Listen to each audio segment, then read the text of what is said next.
ಎಲ್ರಿಗೂ ನಮಸ್ಕಾರ. ಈ ವಿಡಿಯೋ ಮಾಡ್ತಿರೋ ಬಂದುಬಿಟ್ಟು ನಮ್ಮ ಡಾಕ್ಟರ್ ಪುನೀತ್ ರಾಜ್ಕುಮಾರ್ ಸರ್, ನಮ್ಮೆಲ್ಲರ ಪ್ರೀತಿಯ ಅಪ್ಪು ಸರ್ ಅವರ ಅಪ್ಪು ಮೂವಿ ರಿಲೀಸ್ ಆಗುತ್ತಿದೆ ಎಲ್ಲ ಕಡೆ, ಕರ್ನಾಟಕದ ಎಲ್ಲ ಕಡೆ. ಇದೇ ಮಾರ್ಚ್ 14ರಂದು ಇಡೀ ಕರ್ನಾಟಕದಾದ್ಯಂತ ಡಾಕ್ಟರ್ ಪುನೀತ್ ರಾಜ್ಕುಮಾರ್ ಸರ್ ಮೊದಲನೇ ಮೂವಿಯಾದ ಅಪ್ಪು ರಿಲೀಸ್ ಮಾಡುತ್ತಿದ್ದಾರೆ. ದಯವಿಟ್ಟು ಎಲ್ಲರೂ ಥಿಯೇಟ್ರಿಗೆ ಹೋಗಿ ಅಪ್ಪು ಸಿನಿಮಾ ನೋಡಿ. ಕರ್ನಾಟಕ ರತ್ನ, ನಮ್ಮ ಕನ್ನಡದ ಹೆಮ್ಮೆ ಡಾಕ್ಟರ್ ಪುನೀತ್ ರಾಜ್ಕುಮಾರ್ ಸರ್ ಪ್ರತಿ ವರ್ಷ ಅವ್ರದ್ದು ಒಂದೊಂದೊಂದು ಮೂವಿ ರಿಲೀಸ್ ಆಗಕ್ರಿ, ಅದು ನಮಗೂ ಖುಷಿಯಾಗುತ್ತೆ ನೋಡಲು. ನಾವಂತೂ ಈ ಸಲ ಥಿಯೇಟ್ರಿಗೆ ಹೋಗಿ ನೋಡ್ತೀವ್ರಿ ಅಪ್ಪು ಸಿನಿಮಾ. ನೀವು ಭೀ ನೋಡಿ ಬಂದು ಕಮೆಂಟ್ ಮಾಡಿ ಹೇಳಿ ಸಿನಿಮಾ ನಿಮಗೆ ಹೇಗೆ ಅನ್ನಿಸ್ತೆ ಅಂತ. ಯಾಕಂತ ನಾವು ಮೊದಲಂತ ಥಿಯೇಟ್ರನ್ನ ನೋಡಿಲ್ಲರದು. ಆ ಸಿನಿಮಾ ರಿಲೀಸ್ ಆದ ಏನೋ 3 ವರ್ಷ 4 ವರ್ಷ ದೊರೆದಿದ್ರೆ ಆ ಥರ ನೋಡೋಕ್ಕಾಗಿಲ್ಲ. ಈಗ ನೋಡೋಕೆ ಹೋಗ್ತೀವಿ ನೋಡಮ್ರಿ.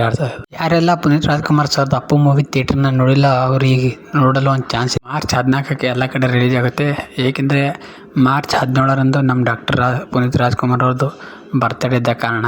ನಮ್ಮ ಪುನೀತ್ ರಾಜ್ಕುಮಾರ್ ಸರ್ ಈಗ ನಮ್ಮ ಜೊತೆ ಇದ್ದರೆ ಅವರಿಗೆ 50 ವರ್ಷ ಆಗಿರ್ತೈತೆ ರೀ. ಇದು ಅವರ 50ನೇ ವರ್ಷದ ಬರ್ತ್ಡೇ ಆಗುತ್ತೆ. ಆದಷ್ಟು ಎಲ್ಲರೂ ಮಾರ್ಚ್ 14ಕ್ಕೆ ಅಪ್ಪು ಸರ್ ಸಿನಿಮಾ ನೋಡೋ ಥಿಯೇಟ್ರಿಗೆ ಹೋಗಿ. ನಾವಂತೂ ನೋಡ್ತೀವಿ, ನೋಡಿ ಬಂದು ಮತ್ತೊಂದು ರಿವ್ಯೂ ಮಾಡ್ತೀವಿ ವಿಡಿಯೋ ಅಪ್ಪು ಸರ್ ಮೂವಿದು.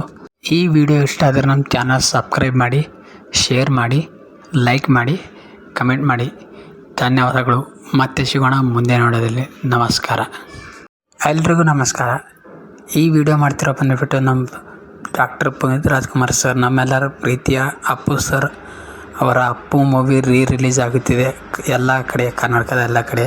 ಇದೇ ಮಾರ್ಚ್ 14ರಂದು ಇಡೀ ಕರ್ನಾಟಕದಾದ್ಯಂತ ಡಾಕ್ಟರ್ ಪುನೀತ್ ರಾಜ್ಕುಮಾರ್ ಸರ್ ಮೊದಲನೇ ಮೂವಿಯಾದ ಅಪ್ಪು ರಿಲೀಸ್ ಮಾಡುತ್ತಿದ್ದಾರೆ. ದಯವಿಟ್ಟು ಎಲ್ಲರೂ ಥಿಯೇಟ್ರಿಗೆ ಹೋಗಿ ಅಪ್ಪು ಸಿನಿಮಾ ನೋಡಿ. ಕರ್ನಾಟಕ ರತ್ನ, ನಮ್ಮ ಕನ್ನಡದ ಹೆಮ್ಮೆ ಡಾಕ್ಟರ್ ಪುನೀತ್ ರಾಜ್ಕುಮಾರ್ ಸರ್ ಪ್ರತಿ ವರ್ಷ ಅವ್ರದ್ದು ಒಂದೊಂದೊಂದು ಮೂವಿ ರಿಲೀಸ್ ಆಗಕ್ರಿ, ಅದು ನಮಗೂ ಖುಷಿಯಾಗುತ್ತೆ ನೋಡಲು. ನಾವಂತೂ ಈ ಸಲ ಥಿಯೇಟ್ರಿಗೆ ಹೋಗಿ ನೋಡ್ತೀವ್ರಿ ಅಪ್ಪು ಸಿನಿಮಾ. ನೀವು ಭೀ ನೋಡಿ ಬಂದು ಕಮೆಂಟ್ ಮಾಡಿ ಹೇಳಿ ಸಿನಿಮಾ ನಿಮಗೆ ಹೇಗೆ ಅನ್ನಿಸ್ತೆ ಅಂತ. ಯಾಕಂತ ನಾವು ಮೊದಲಂತ ಥಿಯೇಟ್ರನ್ನ ನೋಡಿಲ್ಲರದು. ಆ ಸಿನಿಮಾ ರಿಲೀಸ್ ಆದ ಏನೋ 3 ವರ್ಷ 4 ವರ್ಷ ದೊರೆದಿದ್ರೆ ಆ ಥರ ನೋಡೋಕ್ಕಾಗಿಲ್ಲ. ಈಗ ನೋಡೋಕೆ ಹೋಗ್ತೀವಿ ನೋಡಮ್ರಿ. ಯಾರೆಲ್ಲ ಪುನೀತ್ ರಾಜ್ಕುಮಾರ್ ಸರ್ದು ಅಪ್ಪು ಮೂವಿ ಥಿಯೇಟ್ರನ್ನ ನೋಡಿಲ್ಲ ಅವ್ರಿಗೆ ನೋಡಲು ಒಂದು ಚಾನ್ಸ್. ಮಾರ್ಚ್ 14ಕ್ಕೆ ಎಲ್ಲ ಕಡೆ ರಿಲೀಸ್ ಆಗುತ್ತೆ. ಏಕೆಂದರೆ ಮಾರ್ಚ್ 17ರಂದು ನಮ್ಮ ಡಾಕ್ಟರ್ ಪುನೀತ್ ರಾಜ್ಕುಮಾರ್ ಅವ್ರದ್ದು ಬರ್ತ್ಡೇ ಇದ್ದ ಕಾರಣ. ನಮ್ಮ ಪುನೀತ್ ರಾಜ್ಕುಮಾರ್ ಸರ್ ಈಗ ನಮ್ಮ ಜೊತೆ ಇದ್ದರೆ ಅವರಿಗೆ 50 ವರ್ಷ ಆಗಿರ್ತೈತೆ ರೀ. ಇದು ಅವರ 50ನೇ ವರ್ಷದ ಬರ್ತ್ಡೇ ಆಗುತ್ತೆ. ಆದಷ್ಟು ಎಲ್ಲರೂ ಮಾರ್ಚ್ 14ಕ್ಕೆ ಅಪ್ಪು ಸರ್ ಸಿನಿಮಾ ನೋಡೋ ಥಿಯೇಟ್ರಿಗೆ ಹೋಗಿ. ನಾವಂತೂ ನೋಡ್ತೀವಿ, ನೋಡಿ ಬಂದು ಮತ್ತೊಂದು ರಿವ್ಯೂ ಮಾಡ್ತೀವಿ ವಿಡಿಯೋ ಅಪ್ಪು ಸರ್ ಮೂವಿದು. ಈ ವಿಡಿಯೋ ಇಷ್ಟ ಆದರೆ ನಮ್ಮ ಚಾನಲ್ ಸಬ್ಸ್ಕ್ರೈಬ್ ಮಾಡಿ, ಶೇರ್ ಮಾಡಿ, ಲೈಕ್ ಮಾಡಿ, ಕಮೆಂಟ್ ಮಾಡಿ. ಧನ್ಯವಾದಗಳು. ಮತ್ತೆ ಸಿಗೋಣ ಮುಂದೆ ನೋಡೋದಲ್ಲಿ. ನಮಸ್ಕಾರ.